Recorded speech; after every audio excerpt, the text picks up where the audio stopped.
Willkommen, bienvenue, welcome. Fremde, étranger, stranger. Glücklich zu sehen, je suis enchanté. Happy to see you, bleibe reste, stay. Wir sagen willkommen, bienvenue, welcome. Im Cabaret, au Cabaret, tu Cabaret.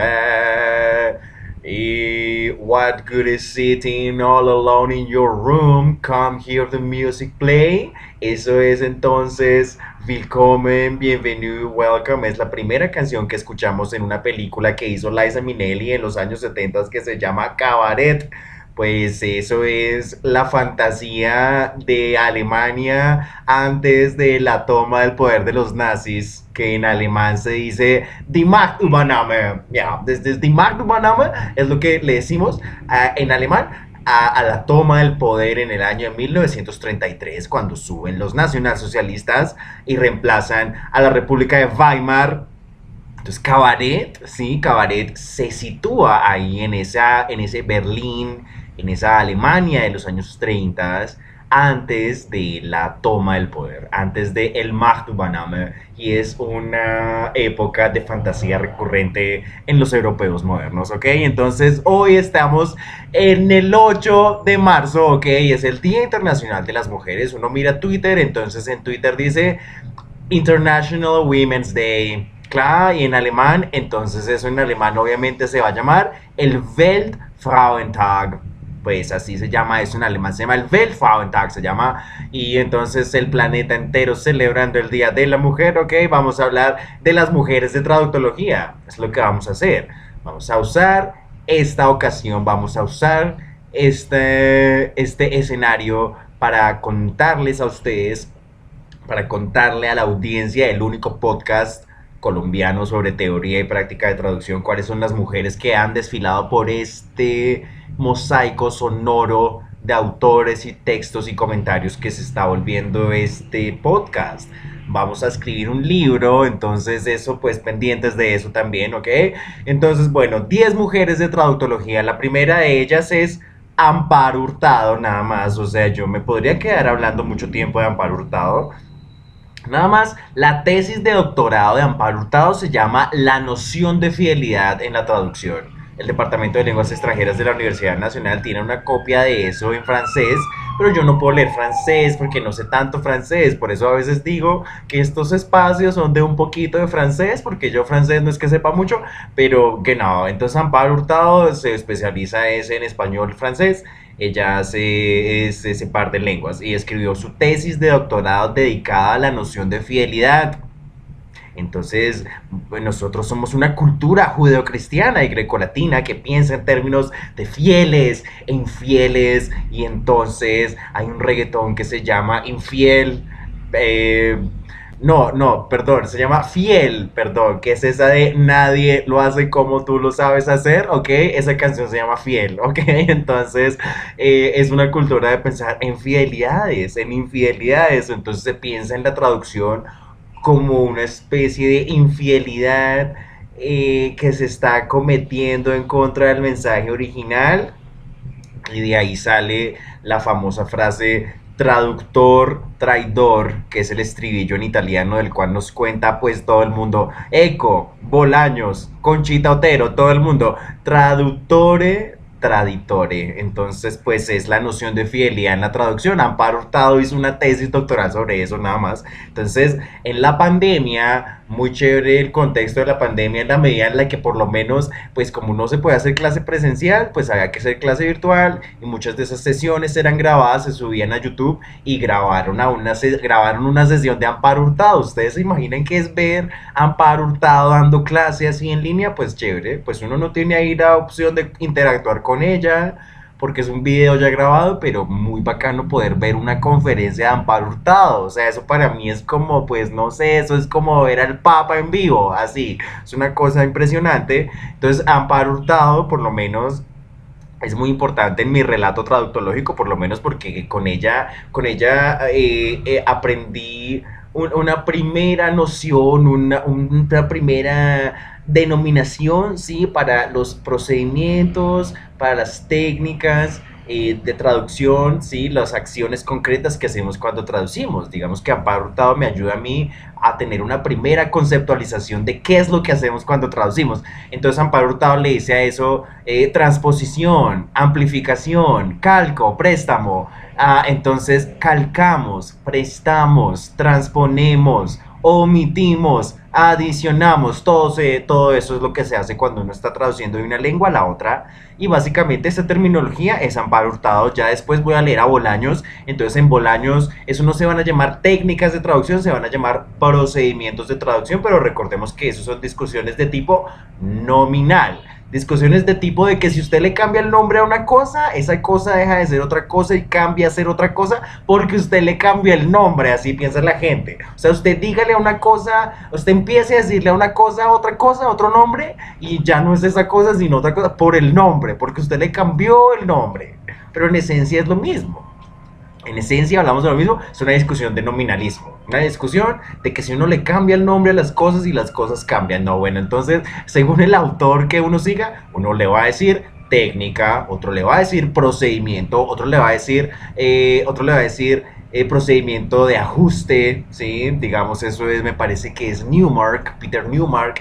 En fin, entonces hay otros autores que usan otra nomenclatura, ¿sí? Entonces los procedimientos, las técnicas también varían de nombre, ¿sí? Entonces, digamos, una adición, una elisión sería lo mismo que una omisión, digamos. Entonces, dependiendo quién escriba, entonces va a recibir diferentes nombres. Pero ahí hay un procedimiento de base. Ahí lo que hay que entender es que ahí hay un procedimiento o una acción que ocurre en el intercambio, en el paso, ¿sí? En el trasvase de la lengua uno a la lengua 2, en fin, entender ese procedimiento, eso es lo que nos interesa, más allá de cómo le vamos a decir a ese procedimiento, más allá de cómo le vamos a decir a esa técnica, entender cuáles son los procedimientos que ocurren allí, eso es Amparo Hurtado básicamente. La segunda de las mujeres de traductología es Conchita Otero. Pues nada, yo ya hice un programa sobre Conchita Otero completo, van y se lo vuelven a escuchar, que es el episodio 10, ¿cierto? Fue la segunda parte del viaje a España. Allí hablamos de que fue por Conchita Otero que yo me gané una beca para ir a estudiar 10 meses a Alemania.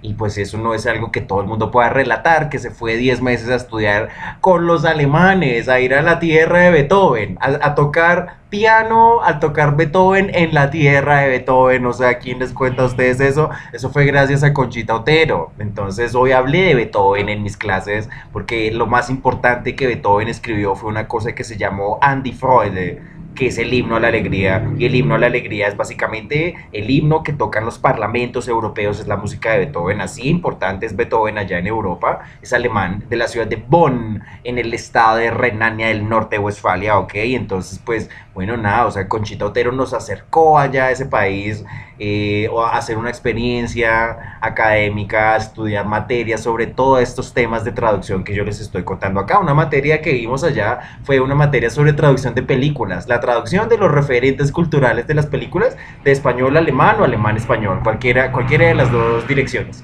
Fascinante, o sea, fascinante un semestre, uno ponerse a ver solo películas y hablar de cómo se traduce eso es el paraíso básicamente. Entonces eso es Conchita Otero, escribió una tesis doctoral también en donde ella habla de que es imposible separar la cultura de la lengua. O sea, usted es un profesor de alemán, de inglés y de francés y del idioma que usted quiera, y usted no está enseñando solamente el lenguaje, sino está enseñando cultura. Usted no puede desvincular la transmisión de conocimiento cultural de la transmisión de conocimiento lingüístico. Eso no se desvincula en ningún instante, se desvincula eso. Muy cuestionable el conocimiento de tipo cultural que puedan tener o no los docentes colombianos. Dejamos ahí esa puya. La tercera es la vencida. A la gute Dinge sind drei, como diríamos en alemán, la tercera es la vencida. Vamos a ver cómo llegamos por tercera vez allá a Alemania, ¿ok?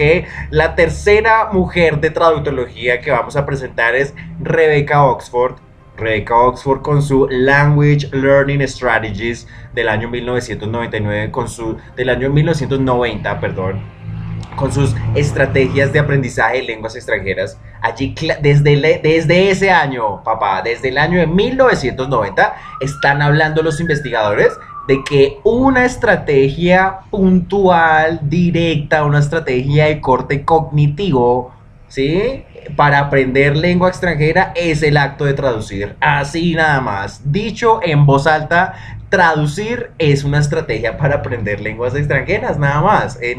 No se trata de nada más. Uno va a la Universidad Nacional de Colombia, allá no le dicen a uno eso. Allá como que hay recalcitrancia con el acto de traducir.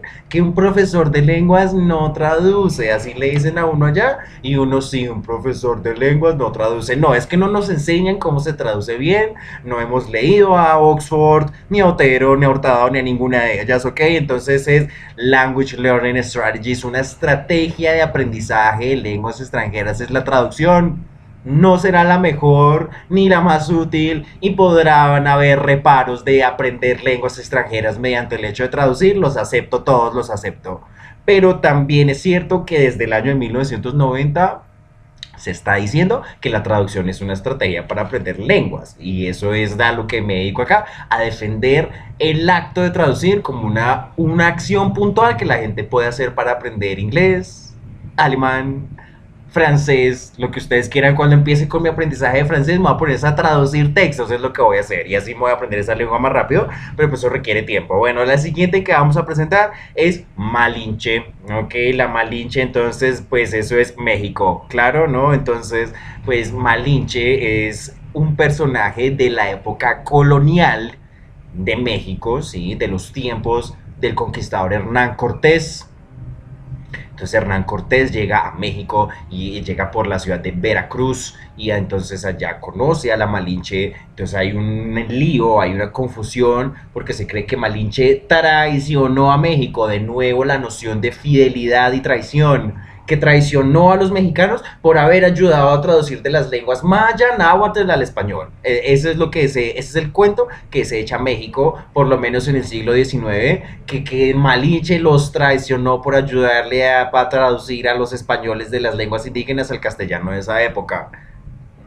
Entonces eso, según lo que entendemos, es una invención del nacionalismo mexicano del siglo XIX, porque pues realmente Malinche no era azteca, Malinche era parte de los pueblos colonizados por los aztecas. Entonces, por esa vía es muy difícil decir que Malinche traicionó a la identidad mexica, a la identidad azteca, no porque ella no era azteca ni mexica, ella era de los pueblos que habían colonizado a los mexicas. Entonces, si algo, Malinche se estaba salvando a sí misma, por ahí era lo único que estaba haciendo, y era una chica muy inteligente que sabía náhuatl, maya, que sabía el castellano de esa época, lo aprende mediante Hernán Cortés y todas las historias apasionantes que ustedes quieran sobre la relación entre Hernán Cortés y la Malinche, o que hay un libro que se llama La Malinche, ¿sí? Que lo escribió una mujer, una chica basándose en las observaciones de San Bartolomé de las Casas. No recuerdo ahorita el nombre de la autora, pero bueno, entonces es la historia de amor así entre Hernán Cortés y la Malinche, pues la mera novela mexicana. Allá pasó eso hace 500 años, imagínense, o sea, hace 500 años nosotros siendo así como somos, así, de historias apasionadas, de amores malditos, así, ese tipo de cosas, ¿ok? Entonces, Malinche, muy bien. Entonces es muy importante pensar en Malinche por la interpretación, porque es que Malinche es un personaje importante para la interpretación simultánea, la interpretación consecutiva, digamos, para lo que es el acto de pasar la lengua oral, la lengua hablada, de un código lingüístico al otro. Exacto, precisamente, Malinche se encargaba de pasar el español, el castellano de la época, al náhuatl, al maya, en fin, eso hoy en día las personas interesadas en esos temas vemos eso como un precursor, digamos, un signo, una señal muy temprana de este trabajo de intérprete, de este trabajo de interpretación simultánea. Así que eso es la Malinche. La siguiente que vamos a presentar es Roxana Kramer. Roxana Kramer es argentina, seguimos acá en Latinoamérica. Roxana Kramer es una filósofa argentina y a mí me encanta ver los videos de Roxana Kramer, me encanta seguirla a ella, me gustaría comprar los libros de ella, me gustaría saber si acá en Colombia se pueden conseguir en físico, no me gustaría comprarlos en línea, me gustaría tener el papel, en fin. Entonces, pero esos libros, más allá que me los voy a comprar en papel o en ebook, ok, esos libros se llaman así, mire, se llaman El patriarcado no existe más. Ah, eso es Roxana Kramer. Roxana Kramer es eso. Dice que el patriarcado no existe más. O sea, pues vale la pena leer este título tan provocador, porque es que es muy provocador este título. A ver qué dice allí. A ver qué dice Roxana Kramer sobre esta noción, sobre esta noción woke, libtard, snowflake, ok, de izquierda, de corte americana, que se llama pues el patriarcado, ¿no? O sea, esa noción es que exactamente, vamos a leer a Roxana Kramer, a ver de dónde sale todo eso. Otro libro de ella es El fracaso de la derecha. Entonces, el fracaso de la derecha, pues hemos dicho acá que Roxana Kramer dice en sus videos que ella pertenece a una izquierda más moderada. Yo diría lo mismo, eso es cierto de mí, por ejemplo, yo no diría que yo soy conservador ni de derecha para nada, o sea, yo estoy mucho más en el espectro liberal de izquierda, pero creo que la izquierda también tiene unas interpretaciones equivocadas. Mucha gente que sigue el petrismo acá en Colombia les daría clase en cualquier momento y Roxana Kramer tiene clarísimo que hay interpretaciones de izquierda que nada que ver, que no distinguen 8 de 80. Así, o interpretaciones de la izquierda que sigue el petrismo acá, hay que darles clase porque no todo lo que dice el petrismo en la izquierda está bien, es así. ¿Ya? Pero no, eso no quiere decir que uno defienda a los conservadores inmediatamente, no, es que dentro de la izquierda hay diferentes interpretaciones, eso es lo que dice Roxana Kramer, por lo menos. Kramer, importantísimo para este podcast sobre traducción, porque es que sobre con Kramer, me he enterado de cosas como el hoax de Lindsay Bogosian, Plug Rose, de hablamos de eso, ¿no? Que eso fue el affair Socal, ¿ok? El caso Socal de los estudios de género. El caso Socal de los estudios de género. Entonces eso fue que Lindsay Bogosian, Plug Rose, en las universidades de habla inglesa, por allá se pusieron a hacer papers, supuestos papers científicos para los estudios de género y eso, hablando patrañas, basura, en fin, y bueno, pues muy cuestionable toda la literatura, todo eso que es el activismo de género y toda esa cuestión. Bueno, eso es Roxana Kramer. Roxana Kramer ha sido una de las críticas más acérrimas que yo he escuchado de eso de feminismo hegemónico, que pues parece que se apoderara de todas las interpretaciones del feminismo. Es así, parece que todo el feminismo fuera lo mismo, ese mismo feminismo que le dice a los hombres que su masculinidad es tóxica, que los manes por hacer cosas de manes están haciéndolo mal, entonces los manes agachándole la cabeza así a las viejas, haciendo todo lo que las viejas piden, por ese clima de feminismos y por ese clima de feministas liberadas que no saben cocinar, de feministas liberadas que no saben atender a su familia, que no atienden a su esposo, que no atienden a sus hijos, que dicen que yo, ¿para qué tengo que aprender a cocinar bien un plato de comida? ¿Para qué si lo puedo pedir por domicilio? Esa es la sociedad en la que ustedes viven en esa sociedad, una sociedad de feministas liberadas que dicen, ¿para qué tengo yo que aprender a cocinar? Así, esa es la sociedad en la que ustedes viven. Así que, bueno, eso es Roxana Kramer dándole palo a esas interpretaciones hegemónicas del feminismo, de las cuales el petrismo copia muchas cosas acá. Siguiente persona que vamos a presentar es Christina Hoff Sommers. Christina Hoff Sommers escribió un libro que se llamó, ustedes ya lo saben, se llamó Who Stole Feminism. Y nada, pues Who Stole Feminism, ¿qué es? ¿Quién se robó el feminismo? Eso es Who Stole Feminism. ¿Quién se robó el feminismo? Es un libro también en esa misma línea de crítica feminista. Roxana Kramer menciona que Who Stole Feminism no tiene una versión al español, entonces queremos hacer esa versión acá. De hecho, estoy preparando a un alumno para un ECAES en este preciso momento. De hecho, hoy es miércoles, hoy a las 6 de la tarde tengo sesión con el alumno y estamos traduciendo textos de Roxana Kramer. Lo estoy poniendo a leer a Roxana Kramer porque aquí no leemos a Roxana Kramer ni a Christina Hoff Sommers ni nada de eso. Aquí no sabemos qué es quién se robó el feminismo, no sabemos quiénes son esas autoras críticas de estas perspectivas de izquierda, nada, no sabemos nada de eso, como si hubiera una intención de que no supiéramos eso, ¿ok? Entonces, Christina Hoff Sommers, quien se robó el feminismo, me gustaría proponer la única traducción en español que existe de ese libro, me gustaría proponerla a mí, hacerla a mí, yo, un grupo de traductores, hacer ese proyecto, me encantaría hacerlo, sería genial. Y bueno, aprendemos más cositas sobre ese temita tan incandescente que es el feminismo hoy en día, claro.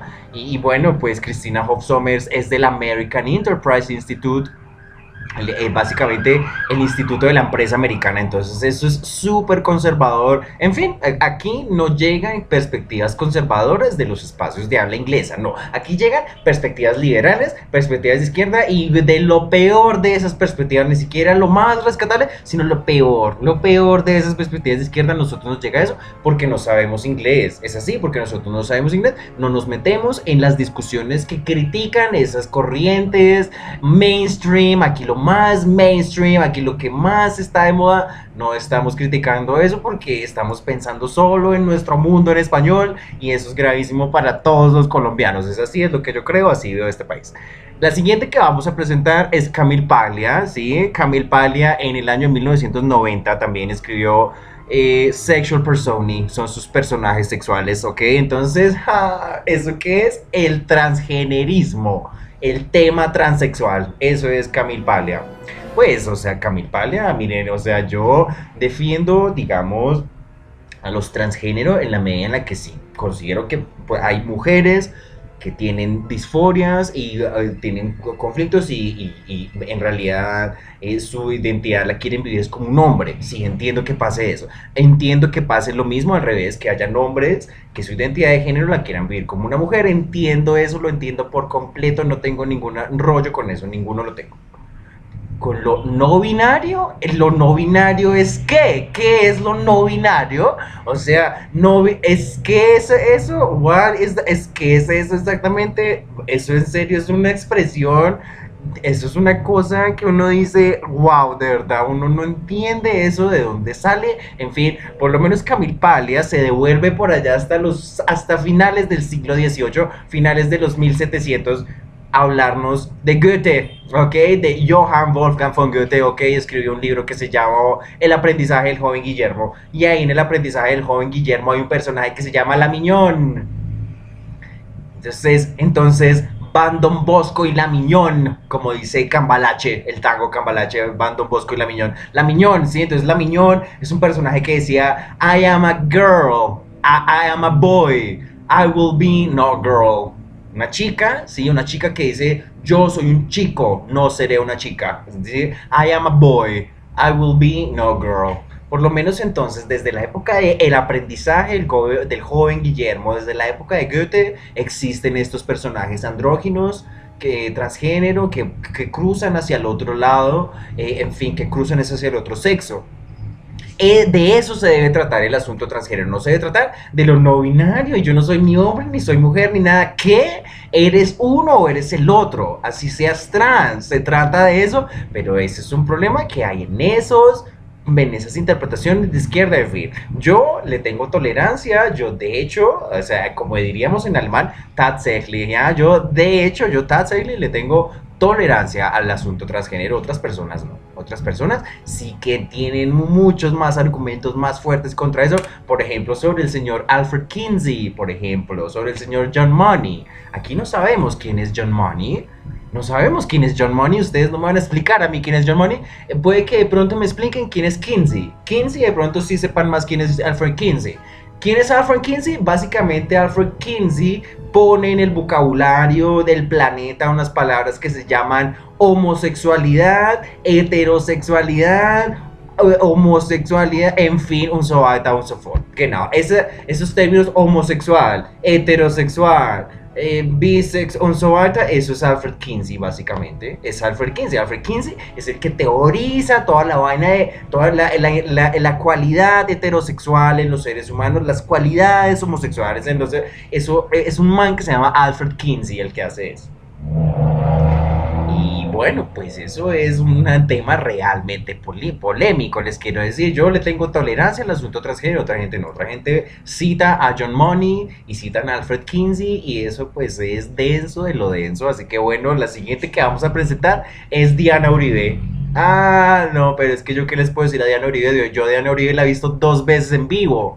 Dos veces así, que le he dado la mano, que hubo. Ay, me ha firmado pues dos libros firmados de Diana Uribe tengo acá, que son los libros de Brújula para el mundo contemporáneo y el libro de Revoluciones. Pues entonces dos veces he ido a ver a Diana Uribe a que me firme ese texto, a esos textos y pues nada, pues es interesante, interesante pensar en una idea en un tufo de la cultura americana que dice kill your idols, ¿ok? A nosotros nos llegan muchos tufos de la cultura estadounidense y de la cultura americana.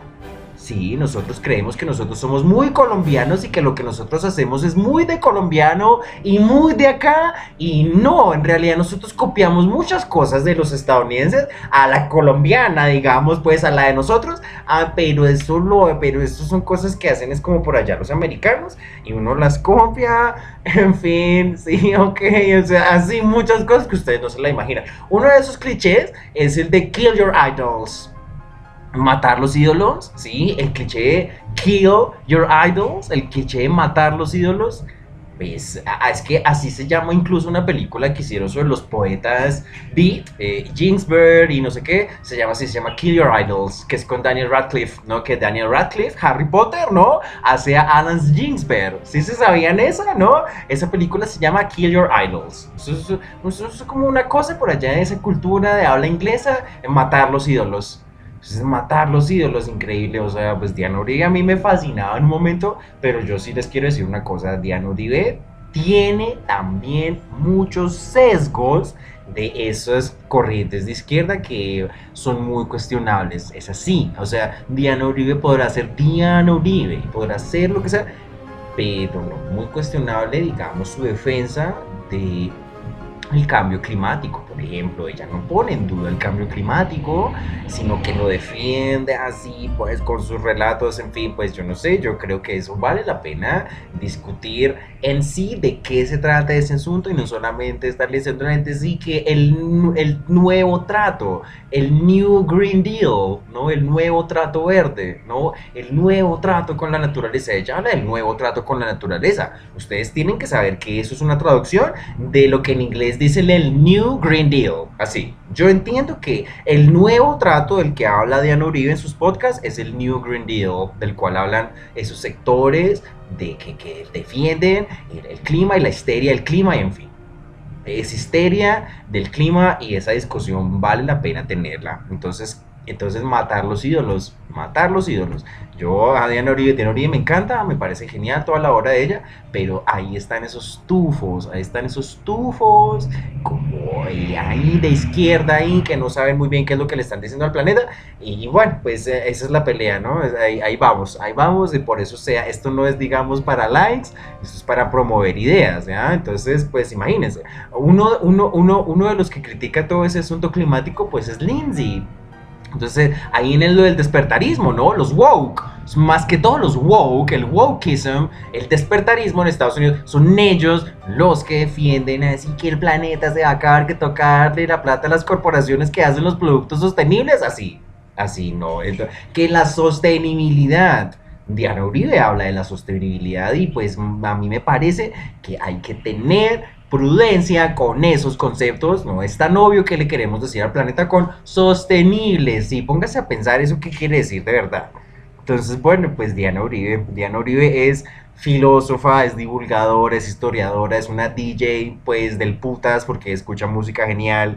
Ha escrito pues bastantes libros o está haciendo su podcast, claramente hace su historia narrada de los Balcanes en este momento, está haciendo una historia de los Balcanes, entonces allí está contando sobre Serbia, sobre Sarajevo, sobre Croacia, entonces muy chévere que hable sobre Croacia, porque Croacia en los tiempos del Imperio Romano era la Dalmacia, y la Dalmacia, sí, era una región en esos tiempos romanos donde quedaba una ciudad que se llamaba Estridón.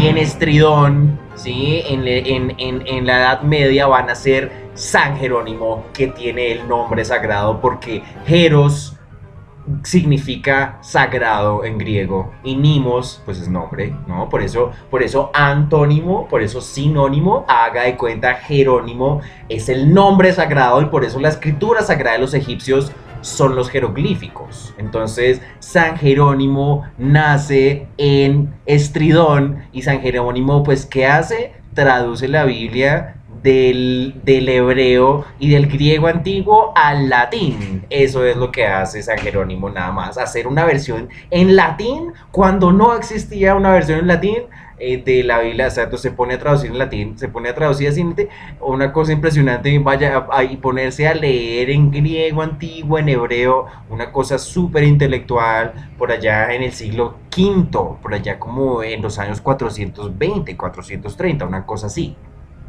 Entonces eso es, digamos, San Jerónimo, es Diana Uribe hablando de los Balcanes, de la Dalmacia, todo eso, para que vayan y escuchen su podcast. La siguiente que vamos a presentar es Carolina Sanín. Carolina Sanín, pues, ¿qué les puedo decir? Carolina Sanín es muy polémica también, o sea, genera cualquier cantidad de pasiones. Entonces hicimos un episodio que fue el de Judith Butler y hasta la fecha de hoy sigue siendo el episodio más escuchado de este podcast. Es lo que más se han metido a escuchar, es lo que la gente más se ha metido a darle clic porque allí hablamos del tema trans. Así, o sea, el tema transgénero genera clic, así, genera tráfico en el mundo de internet y pues bueno, pues ahí está para que vayan y reíban el episodio de Carolina Sanín y Judith Butler. Allí pues decimos que Carolina Sanín decía que en un tweet, sí, en un tweet, dijo que psicoanálisis para todos, así. Pues psicoanálisis para todos, no lo sé. Bueno, la siguiente entrevista que vamos a hacer es con un psicólogo que nos va a hablar del psicoanálisis, ¿ok? Entonces yo tengo reparos con el psicoanálisis. A mí me parece que el psicoanálisis hay que tomárselo así como con pinzas, como que, bueno, pues entonces son mis críticas y ya para eso pues voy a hablar con gente que esté metida ahí en la vuelta, que me cuente, me hable, porque yo casi no sé. En fin, pero igual lo que yo tengo entendido, Kramer, ¿no? Hablando de Kramer, pues es que Kramer hizo un video básicamente desmontando a Freud, así fue lo que hizo, desmontando el psicoanálisis y al final ella decía que nosotros no podemos confiar en las conclusiones del psicoanálisis, que ella no le tenía mayor respeto al psicoanálisis. Eso también es Mario Bunge. Mario Bunge es latinoamericano, también argentino, una crítica mordaz a Freud y que ningún respeto como científico, en fin. Una vez yo puse en un tweet, en un comentario de Facebook, cuando tenía, porque ya no tengo, que el psicoanálisis era una pseudociencia, que eso no tiene respaldo científico y me dieron menjaja, así, me dieron menrisa, como si eso fuera mentira, como si eso no fuera verdad. Eso es un culto, no se le puede decir a la gente que eso no, porque lo parece como si fuera un chiste y te van a ir a dar clase, que sí, que como que usted que está diciendo que como así que eso no tiene respaldo científico, me van a dar clase, me van a decir que sí. Me van a decir que sí, sin ninguna evidencia, sin ninguna evidencia. Yo por lo menos tengo el respaldo de Kramer, de Bunge. Ya, esos son nombres grandes que dicen que el psicoanálisis es muy cuestionable. Pues bueno, eso ahí Carolina Sanín diciendo que el psicoanálisis para todo el mundo, no señora. La guerrera poeta, pues no, bueno, pues muy, muy poeta, muy chévere que se meta en todas las vainas de literatura. Pero el psicoanálisis, sí, pues yo creo que ahí esa discusión la podemos dar, claro, ¿ok? Y por último, vamos a presentar a la señora Selma Ancira, ok, ahí en Twitter también yo la sigo a ella. Ella una vez vino acá a Bogotá, a la Universidad Nacional, a hacer una conferencia sobre estudios de traducción, básicamente. Entonces, Selma Ancira es una traductora mexicana que traduce de español a ruso y de ruso a español. Eso es lo que hace, traducción escrita, trabaja en una editorial, bueno, no recuerdo ahorita el nombre. Entonces allí han publicado a Svetaeva, han publicado a Tolstoy. Entonces ella habla de las traducciones de Tolstoy, por ejemplo.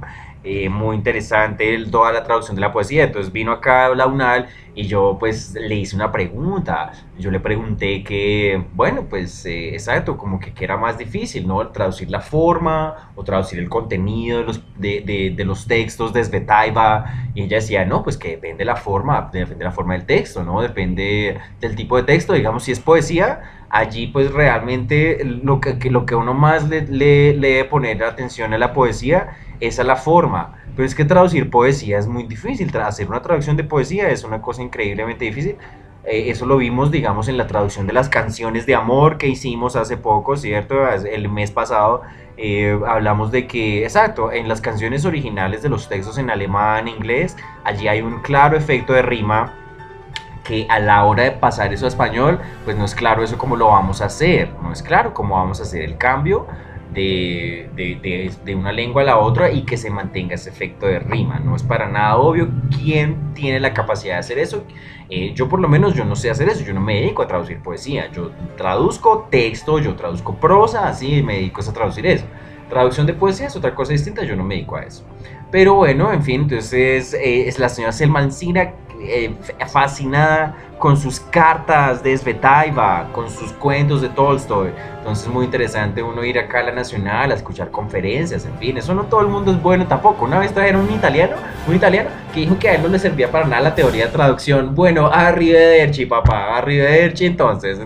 Bueno, muy bien, entonces estos fueron 10 mujeres de traductología en el 8 de marzo, en el Weltfrauentag, en el International Women's Day, ¿ok? Entonces vamos a hacer la salida, son las 11:31 de la mañana, vamos a ir a hacer el almuerzo. Entonces recuerden que se han conectado a los espacios donde interactúan las lenguas, los pueblos, las culturas, los espacios de habla española, de habla bogotana, de habla inglesa, de habla alemana, los espacios de filosofía, cultura, lingüística, espacios de cine, música, de literatura, espacios de técnicas, de métodos, de estrategias, de procedimientos, de problemas y direcciones de traducción, de espacios de mujeres, de traducción, de contacto de lenguas, de Amparo Hurtado, de Botero, de Oxford, de la Malinche, de Kramer, de Hofsommers, los espacios de Camil Palia, de Diana Uribe, de Carolina Sanín, de Selma Ancira y las demás mujeres que desfilan y desfilarán por este mosaico sonoro de autores y textos y comentarios que es el único podcast dedicado a la teoría y la práctica de traducción. Con ustedes, Traductología por Marcel Forigua, próximamente licenciado en Filología e Idiomas. La ceremonia es el 19 de abril. Hoy desde Teusaquillo frente a la Universidad Nacional. See you later, alligator.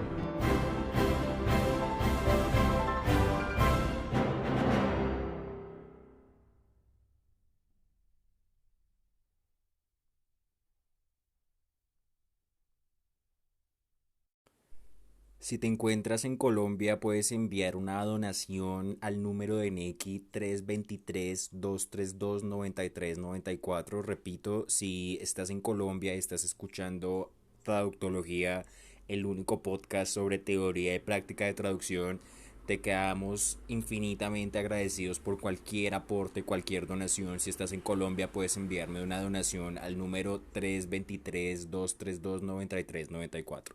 323-232-9394. Donaciones a Neki para el podcast que se llama Traductología en Spotify.